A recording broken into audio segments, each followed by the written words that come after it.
Hello and welcome to Wrestler Spotlight. I'm the Maritime Warrior, and today we take a look at one of the true legends of pro wrestling, Killer Karl Krupp. Born George Mumberg on May 13, 1934 in the Netherlands, he would get his start in pro wrestling in 1957, wrestling under names like Dutch Mumberg, Mad Dog Mumberg, and Baron von Krupp. He would later on adopt the name of Killer Karl Krupp. This was a German villain and also a parody of the popular TV show Hogan's Hero. In 1965, Killer Karl Krupp would start wrestling in Canada. In Canada is where Killer Karl Krupp would have his most memorable runs. In 1971, George Mumberg would use the Killer Karl Krupp name for the very first time in Stampede Wrestling. In 1972, he would make his way to the Maritimes, wrestling for the ESA promotion. Krupp is probably more remembered for wrestling in the Maritimes than any other place. In ESA, Killer Karl Krupp would win his first championship, the North American Heavyweight title.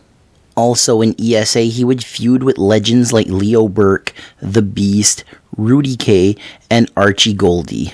Other promotions that George Mumberg worked for from the late 50s to the early 70s would include Capital Wrestling, which is now known as WWE, Central States Wrestling, Gulf Coast Championship Wrestling, the AWA, Maple Leaf Wrestling, the NWF, Big Time Wrestling, Pacific Northwest Wrestling, and would also tour Japan for Japan's first wrestling promotion, the JWA.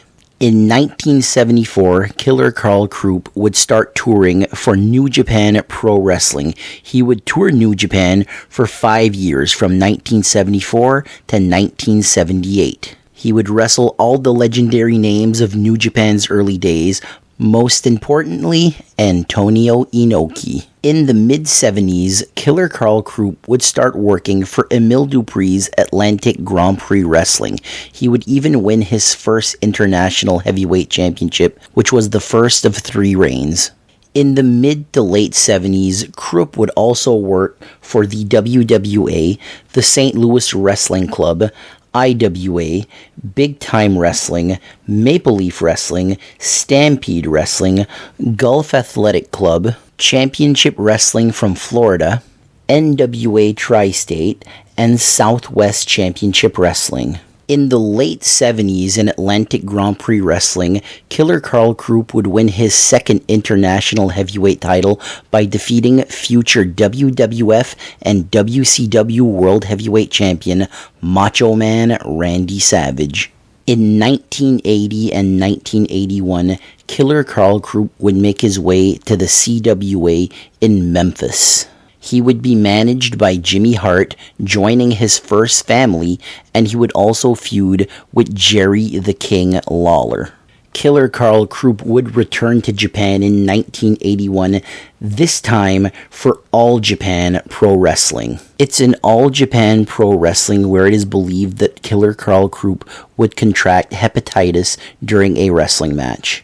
In All Japan, Killer Karl Krupp would wrestle legends such as Giant Baba, Jumbo Tsuruta, Genichiro Tenryu, Bruiser Brody, Jimmy Superfly Snuka, The Sheik, Harley Race, Larry Hennig, Terry Funk, and Dory Funk Jr. While in All Japan, Killer Karl Krupp would team up with Baron von Raschke, 2 very similar gimmicks, so it made sense for them to team up. The last years of Killer Karl Krupp's wrestling career would be spent in the Maritimes, which is the place he was now calling home. In 1981, Killer Karl Krupp would win the Atlantic Grand Prix Wrestling European Heavyweight title. From the late 70s to the mid-80s, one of the biggest rivals of Killer Karl Krupp in Atlantic Grand Prix Wrestling was the Great Malumba. They would have many bloody battles throughout the 70s and 80s. In Atlantic Grand Prix Wrestling, Killer Karl Krupp would also feud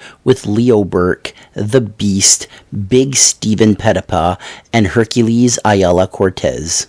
In 1984, Killer Karl Krupp would win the Atlantic Grand Prix Wrestling North American Heavyweight title by defeating Archie Goldie. In 1985, Killer Karl Krupp would win the Atlantic Grand Prix Wrestling North American Tag Team titles with his partner Hans Hermann. Also in 1985, Killer Karl Krupp would win his third and final International Heavyweight Championship. While mostly sticking to the Maritimes, he would appear for other promotions like World Class Championship Wrestling, Central States Wrestling, St. Louis Wrestling Club, Southeastern Championship Wrestling, Georgia Championship Wrestling, and the CWA. On June 12, 1987, Killer Karl Krupp would have his last TV match with the Great Malumba. It would go to a double countout. This match has been preserved and it is on YouTube. In 1988, Killer Karl Krupp would retire from in-ring competition. He was living in Moncton, New Brunswick, and had become a truck driver. George Mumberg, Killer Karl Krupp, would pass away in 1995 after having complications with his hepatitis. He was 61 years old. In wrestling, he is remembered as one of the most vicious heels of the 60s, 70s, and 80s, and he is remembered for the Claw. And with that, that'll be the end of this episode. Thank you very much for listening, and I will see you next week.